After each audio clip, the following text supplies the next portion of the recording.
Hello everyone, this is Unit for Golden Skate and I'm here in Feldkirch, Austria with Olga Mikutina. Olga, how are you doing? Thank you, I'm doing well.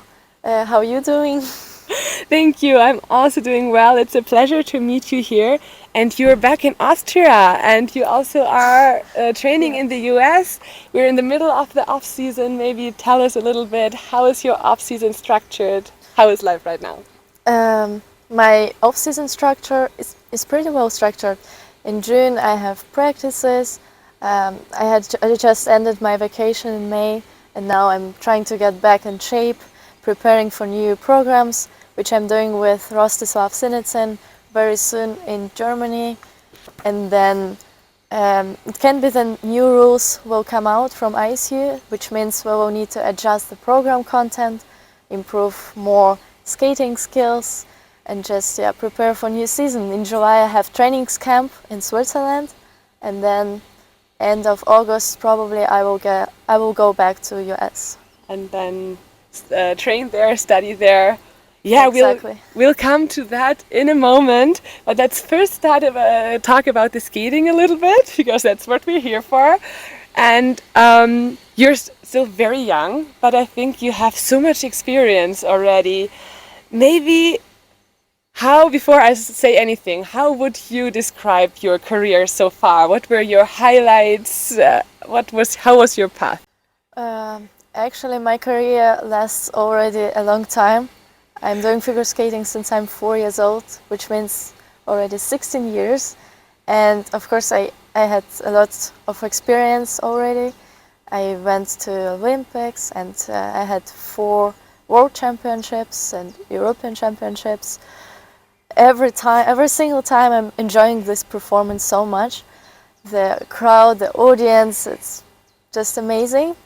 And every time you get new knowledge and you get more confident. So the first time I remember seeing you was actually at Europeans in Graz. It was your first Europeans and it was home Europeans right away. So you burst onto the scene with like a amazing experience right away, I guess. How is your memory of that event? I can remember that I was very excited, but at the same time also pretty nervous because of course I had a lot of support from my Austrian fans and people, but on the other side also a little pressure. But still the performance was alright. I can remember the short program went pretty well and I got a lot of presents. Someone even threw me a huge unicorn, which is still standing at home in my room. And I have positive memories. I learned a lot from these Europeans. Yeah. And then the next season you had, I think up to today, your best result, I guess, at Worlds in Stockholm. You ended up in the top 10, went on qualifying to the Olympics. Maybe tell a little bit about that episode of your career. That's actually a very high highlights of my career. That was the Worlds where I got top 10, as you said. And the funniest thing that I didn't know that these Worlds were for qualifying for Olympics. I just did my programs and it went pretty well. And then everyone was so proud and so happy about that. I didn't even know that it was so important for the next season, which is good. Maybe that even played a good role because I didn't have any pressure. Yeah, probably because if you would have known, maybe thoughts would have been different. Yeah, so then you went on and went to the Olympics. How was your experience there? Amazing, of course. Also, huge highlight. I wish every athlete can experience Olympics, the atmosphere, the support from your teammates, and it's just a great event, very good organized. You also get so many presents for your participation, and it's good step in my career. Yeah, it was though the COVID Olympics kind of, so I guess maybe it's a plan to do another one. Of course, I would like to experience original Olympics with a lot of people in the audience and not like in 2022 where we had to wear masks all the time to protect ourselves. I wish I can experience one more time in normal conditions. Yeah, so that's coming up sooner than we think, I guess. It's 1.5 years until the Olympics. Yeah. So maybe let's look a little bit into the future. Over the last seasons, you made some changes. You moved to the United States, but still you improved your results at the Europeans steadily. Also had a very good last Worlds, I think. Let's look ahead. What are you working on? What are your next steps? How do you want to improve? There's always a lot of space and things to improve, to work on, skating skills and to increase my speed. Also the jump to do there very stable and consistent. Regarding programs, to be still very artistic and to perform with great attitude and technique. That's my goals. And in the results at the competitions also to get better, to get better places, higher. Is there any specific goal you have set for next season already? Like top 10 or rather not think about placements? I don't want to think about the places, but inside I want to just have better places than the season before, which means when I was 8th at the Europeans, maybe top 5 this year. And at the Worlds I was 14th, then maybe top 10. And just do my best and qualify for the Olympics in 2 years. Yeah. You will have 2 new programs you just mentioned. Can you reveal a little bit about it? You just mentioned a choreographer with Mr. Sinitsin. You will do them.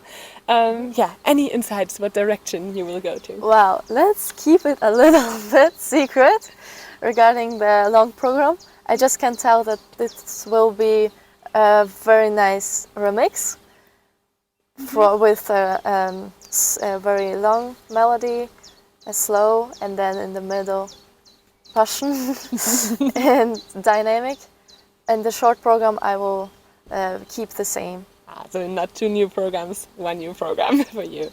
Yeah, the Spanish version. Flamenco, exactly, with a nice dress. I remember that. Who chooses the music? Do you choose it yourself or with the choreographer? The music for the short program, yeah.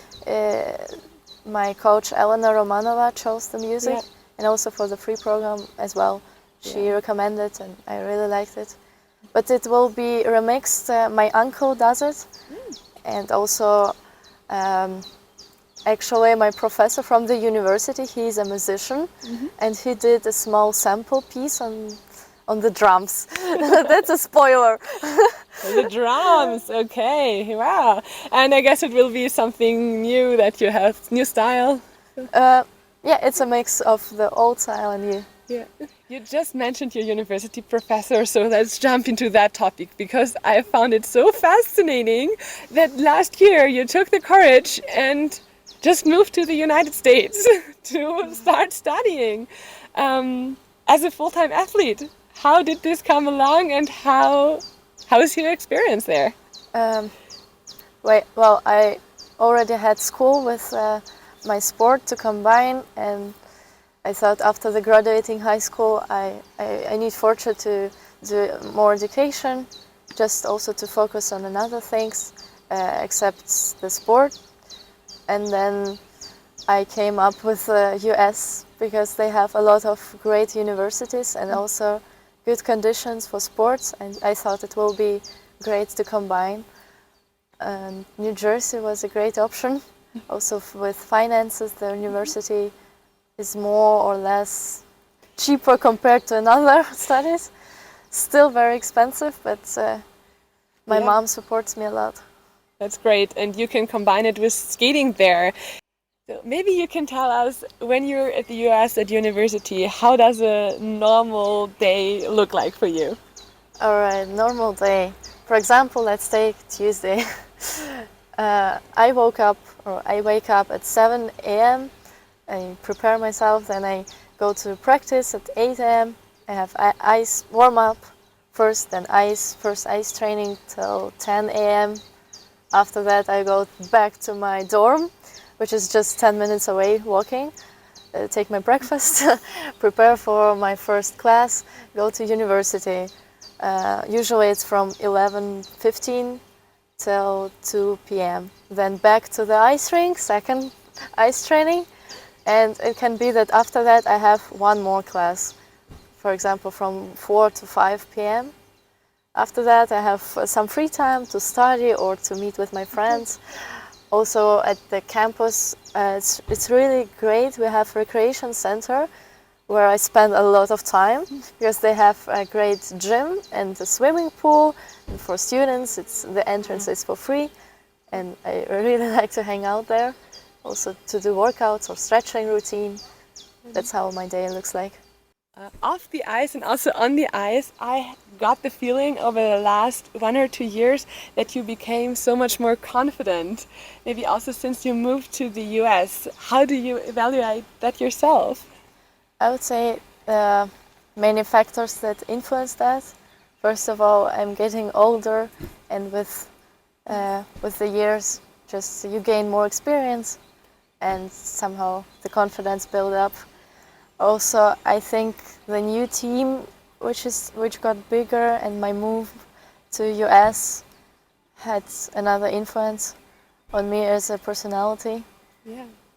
Yeah. You already twice had the situation that you moved into a new country, right? Maybe did that help you also settle into the US because you already came from the Ukraine to Austria, or was it totally a new experience? I would say in opposite. At the beginning, it scared me a bit because I already knew that the adaptation and the move to a new country, a new place, it's hard and tough. You have to start from the new page and meet new people and do new connections, learn the culture, the language, and so on. So it's in the opposite. It scared me. But still the wish and the desire to try this out and my curiosity was bigger, and I took the step again. And I guess it paid off. I saw you traveled already also a little bit, like to New York City, and yeah, you seem to enjoy traveling a lot in general. Maybe tell us, what is your favorite place maybe you discovered in the US or in general? Traveling inspires me a lot. That's why I'm doing it also. My favorite place, I went to so many, I couldn't figure just and say one place. But special moments for me were the trip to Japan, because it's so different from Europe and also from America. I went to Tokyo and I like the culture and the people there. The technologies also, it's very developed. But for now, my favorite place is probably New York and US, because there are so many young people, and also it's very mixed. A lot of cultures from all over the world. I love this a lot. Is there any dream travel place you still want to see? I would like to visit Australia with Disney. That's probably very typical. And see the kangaroos and koalas, and as well Africa, South Africa. Seems for me very interesting. Yeah, with many wildlife and many wild animals. Yeah, maybe some skating competitions go there one day. I wish a lot. I heard one day there have been one competition, Junior Grand Prix. It was in Brisbane, yeah, that's right. So Australia, step up. That would be a great opportunity. Next to your studying, your skating, I think you still find some time to be active on social media, and you communicate a lot with your fans. How important is that to you, and maybe why should people follow you? Why should? It's why shouldn't they? Yeah, no. It's a decision from every single person. If you course. like my content, then please follow. If not, then maybe something another is for you. And I post a lot because I just enjoy this process, enjoy creating something new, and I feel like some people even get motivated from this, and I can inspire young generations and make the sports more popular. That's why I'm doing it. Yeah. Oh, we haven't talked about yet what exactly you're studying. You're doing business, right? Yeah, my major is business administration with concentration in international business. And I also added from next year, I will have a minor in fashion merchandising. Oh, wow. Just with creativity, because I love to create something, and design was always my Yeah. how to say it, wish. Yeah, you Dream. love doing it. Yes, maybe a skating designer at some point. Maybe. No. Yeah, do you have any plans? What do you want to do with these studies in the future? I would say right now for me it's just a knowledge, very fundamental, which I will use and which will be very helpful in many spheres and professions. For now, I can't say exactly what how I will work and what workplace I will have. Maybe start my own business. That would be my big dream. Yeah, that would have been actually my final question. Do you have any life dream or life goal long time for the future? Start your own business, or is there something else in skating or off skating? It's a hard question because I'm like a person who enjoys the moment and lives this day. And of course, I have some plans or my dreams which I wanna make come true. But still, I'm also open for new people or new, how to say it, life presence. Sometimes you never know what will happen to you, and maybe someone will recommend me or propose me a project or something else, and I will change my direction of studies. I never know. You never know where life takes you. Yeah. I want to just be happy and healthy, and that my family also is safe and healthy, and It's very important. enjoys. That's a good way to finish this, I think. Thank you so much, Olga. We wish you all the best for the new season and see you very soon. Thank you so much. See you soon.